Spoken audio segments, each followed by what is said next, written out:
Hello friends, ഇന്ന് ഞാനിവിടെ ഉണ്ടാക്കുന്നത് പാൽവാഴക്ക എന്ന റെസിപ്പിയാണ്. റമദാൻ മാസത്തിൽ മലബാർ ഏരിയയിലൊക്കെ കോമൺ ആയിട്ട് ഉണ്ടാക്കുന്ന ഒന്നാണിത്. ട്രഡീഷണലായിട്ട് ഇത് തേങ്ങാപ്പാലിലാണ് ചെയ്യുന്നത്.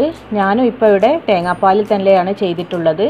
പക്ഷേ നമുക്കിത് പെട്ടെന്ന് ചെയ്തെടുക്കാൻ വേണ്ടി ഇപ്പോൾ സാദാ പാലിൽ നമുക്കിത് ചെയ്യാം. പക്ഷേ കൂടുതൽ ടേസ്റ്റ് നമുക്ക് തേങ്ങാപ്പാലിൽ തന്നെയാണ് കിട്ടുക. അപ്പോൾ നമുക്ക് എങ്ങനെ ഈ പാൽവാഴക്ക ഉണ്ടാക്കുന്നതെന്ന് നോക്കാം. ഇതിപ്പോൾ ഞാൻ എടുത്തിട്ടുള്ളത് 1/2 കപ്പ് ചവ്വരിയാണ്. ഇത് നന്നായിട്ട് കഴുകിയെടുത്തതിന് ശേഷം 1.5 കപ്പ് വെള്ളം ഒഴിച്ചിട്ട് നമുക്ക് വേവിച്ചെടുക്കാം.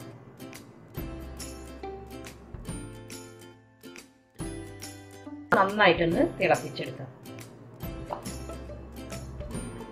നമ്മുടെ വെള്ളം നന്നായിട്ട് തിളച്ച് വന്നിട്ടുണ്ട്. ഇതിലേക്ക് നമുക്ക് ചവ്വരി ഇട്ട് കൊടുക്കാം.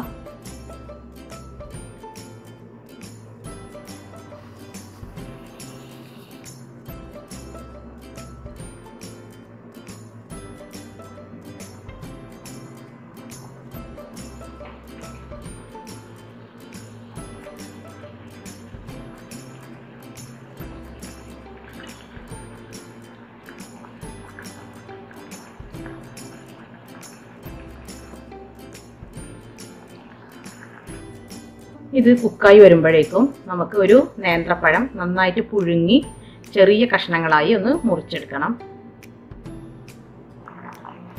ഇതിപ്പോൾ നന്നായിട്ട് കുക്കായി വന്നിട്ടുണ്ട്.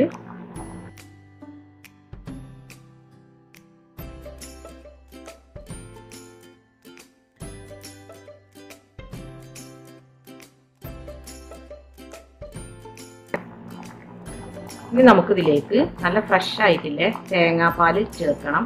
നല്ല കട്ടിയുള്ള തേങ്ങാപ്പാലായിരിക്കണം.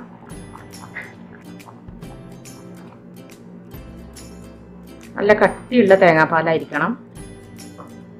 നന്നായിട്ടൊന്ന് ഇളക്കി കൊടുക്കാം. ഇനി നമുക്കിതിലേക്ക് ആദ്യം ഒരു 3 ടേബിൾ സ്പൂൺ പഞ്ചസാര ഇട്ട് കൊടുക്കാം.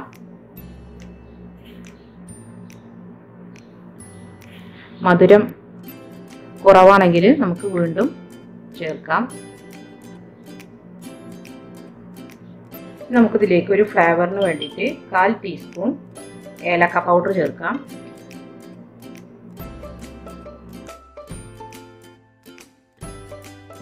ഇനി നമുക്കിതിലേക്ക് പുഴുങ്ങി മുറിച്ച് വെച്ചിട്ടുള്ള നേന്ത്രപ്പഴം ഇട്ട് കൊടുക്കാം.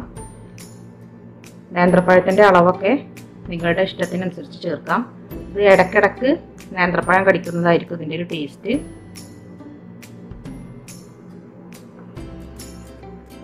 ഇട്ട് കൊടുക്കാം.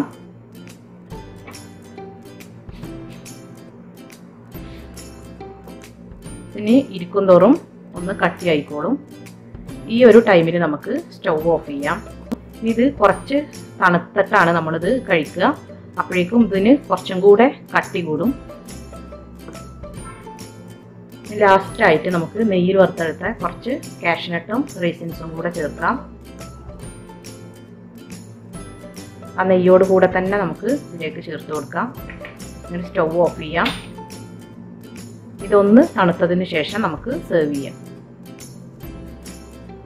തിക്നെസ് കാണുമ്പോൾ അറിയാം.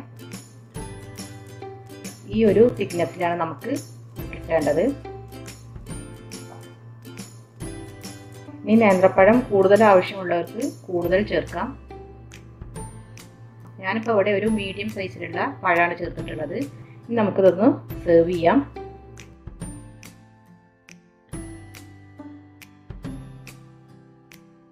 ഒരു സ്പൂണിൽ കോരി കുടിക്കണ ആ ഒരു കൺസിസ്റ്റൻസിയിലാണ് നമുക്കിത് കിട്ടേണ്ടത്.